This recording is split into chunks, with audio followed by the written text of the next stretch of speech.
रहीम अस्सलाम वालेकुम। कैसे हैं जी मेरे बहन भाई? मैं उम्मीद करती हूँ आप सब ठीक होंगे, खैर से होंगे। अल्हम्दुलिल्लाह मैं भी ठीक हूँ। अल्लाह पाक आप सबको खुश रखे, आबाद रखे, हंसते रहें, मुस्कुराते रहें। तो जी आज का व्लॉग करते हैं शुरू।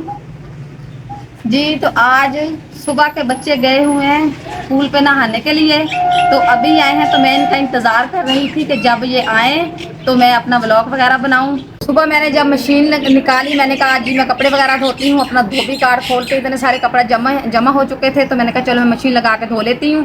लेकिन जब मैंने मशीन बाहर निकाली तो मशीन का पैप तो बस बिल्कुल फारग हो चुका था। वो भी आप सबको मैं दिखाती हूँ।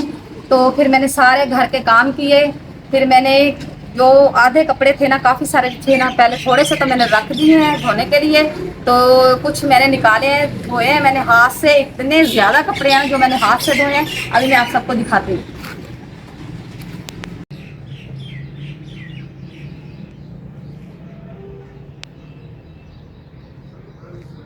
ये तो हमारे कपड़े पूरे चमक चमक रहे हैं और लश्कारे मार रहे हैं। साफ़ सुथरे मैंने अच्छे तरीके से धो लिए हैं। अल्हम्दुलिल्लाह, शुक्र है अल्लाह पाक का। तो ये देखें जी, हमारी मशीन का पाइप हो चुका है ख़राब। इसकी मैंने बड़ी कोशिश की है, इसको पट्टियाँ वगैरह की हैं मैंने इसके ऊपर। भाई कोई ना, पट्टियों का भी कोई असर नहीं हुआ इसके ऊपर। ये शापर वगैरह मैंने इसको काफ़ी सारे लपेटे हुए हैं, लेकिन कोई असर नहीं हुआ। पानी तो धड़ाधड़ निकल जा रहा था। ये देखें, ये ना कोई चूहा आया है स्टोर में, उसने ना इसको खा लिया है। तो ये तो अब जी हो गया है फारग, बेकार हो गया है। अब इसको नया लगने वाला है पैर जी। तो अब इसको हमने सही करवाना है। आज ही करवा लेना था, लेकिन घर में कोई नहीं था, तो कपड़ों की भी ज़रूरत थी, इसलिए मैंने हाथ से फिर धो लिए। तो अब इसको जल्दी जल्दी सही करवाते हैं हम जी। तो स्टोर भी मैं इतना साफ सुथरा रखती हूँ, लेकिन फिर भी पता नहीं ये चूहा किधर से आ गया है। लेकिन इसका मुझे हल सोचना है, कुछ करना है इसका। नहीं तो इसने तो भाई बड़ा ख़राब कर देना है। कुछ ना कुछ रोज़ाना कुछ ना कुछ इसने काट के फेंक देना है जी। तो आज मैं एक बात बताने लगी हूँ आप सबको।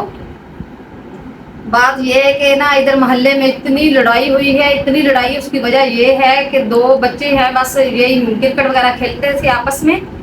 तो इतनी ज़्यादा उनकी लड़ाई हुई, बच्चों की वजह से बड़ों की लड़ाई हो गई है। बड़े फिर इतना लड़े भाई, किसने डंडे निकाले, किसने ईंटें फेंकी, किसने कुल्हाड़ी निकाल दी। अल्लाह माफ़ करे, मैं तो इतनी घबरा गई कि अल्लाह माफ़ करे, बच्चों की वजह से बड़े क्यों लड़े भाई। इतनी लड़ाई बढ़ गई, बढ़ते बढ़ते बढ़ ही गई। फिर तकरीबन 3 दिन ये लड़ाई चलती रही है उधर। आपस में रिश्तेदार थे, कोई ऐसे हमसाए भी नहीं थे जी, आपस में कज़न वगैरह थे वो।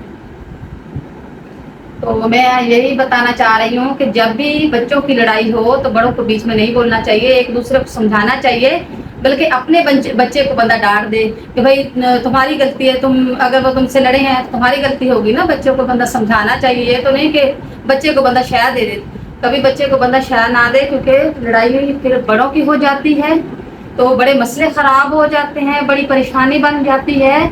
अल्लाह खैर करे। मैंने तो उस दिन कहा कि अल्लाह खैर करे, कोई बंदा ही ठा ना हो जाए, इतनी लड़ाई तो अल्लाह माफ़ करे जी। तो जाहिर है बच्चों की वजह से बड़े कभी भी ना लड़ाई करें, क्योंकि दोनों घर परेशान होते हैं। एक घर तो फिर परेशान नहीं होता ना, दोनों घरों में अगर लड़ाई चल रही है तो दोनों ही परेशान हैं।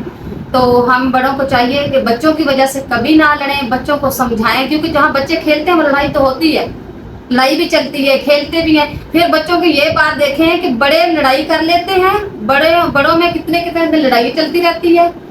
तो जो बच्चे होते हैं जो लड़ते हैं, वो फिर आधे घंटे बाद फिर खुद ब खुद खेलने लग जाते हैं। वो लड़ाई उधर ही रुक जाती है। वो लड़ाई नहीं रुकती, वो लड़ाई चलती रहती है। तो बच्चों की लड़ाई तो खत्म हो जाती है तो फिर खेलने लग जाते हैं। तो यही मैं कहना चाह रही हूँ कि अगर हमारे बच्चे कहीं खेलने जाते हैं तो हम अपने बच्चों को समझाएं कि बेटा आपने नहीं लड़ना, आपने कभी भी, आपकी वजह से हमें परेशानी ना बने। तो बच्चों को समझाना चाहिए। तो मैं भी बच्चों को समझाती हूँ कि बच्चे जब आप कहीं भी खेलने जाते हैं ना, तो भाई ना लड़ा करें, झगड़ा ना करें, क्योंकि आप तो फिर एक में खेलने लग जाते हैं तो बड़ों के लिए बड़े मसले बन जाते हैं। तो मैं मैं ये हूँ कि आप भी अपने बच्चों को समझाया करें। अगर मेरी बात का किसी को गुस्सा लगा है तो भाई मैं माजरत के साथ यही कहती हूँ कि बस समझाना चाहिए हमें अपने बच्चों को। तो जी, तो मेरे चैनल को सब्सक्राइब किया करें, लाइक किया करें, शेयर किया करें कि आपकी सपोर्ट की मुझे बहुत ज़्यादा ज़रूरत है, क्योंकि आज मेरे घर के सारे काम ख़त्म हो चुके थे। तो मैंने कहा चलो इस टॉपिक पे बात भी हो जाएगी और हमारा ब्लॉग भी बन जाएगा, हमारा मैसेज भी आप सब तक पहुँच जाएगा। तो आज के ब्लॉग को इधर ही खत्म करते हैं। आज के ब्लॉग के लिए इतना ही। मैं उम्मीद करती हूँ सबको ब्लॉग पसंद आया होगा। अगर आया तो चैनल को सब्सक्राइब, लाइक, शेयर कर दिया करें और अपना बहुत सारा रखें ख्याल और हमें रखें दुआओं में याद। कल के ब्लॉग में मिलते हैं। अल्लाह हाफिज। और मेरा फिर वही टॉपिक है कि यूट्यूब से कि आपकी बड़ी मेहरबानी होगी, मेरी मदद करें, मेरे चैनल को सपोर्ट करें, मेरे चैनल को सपोर्ट करें। मैं बार बार यही कहती रहूँगी। अल्लाह हाफिज।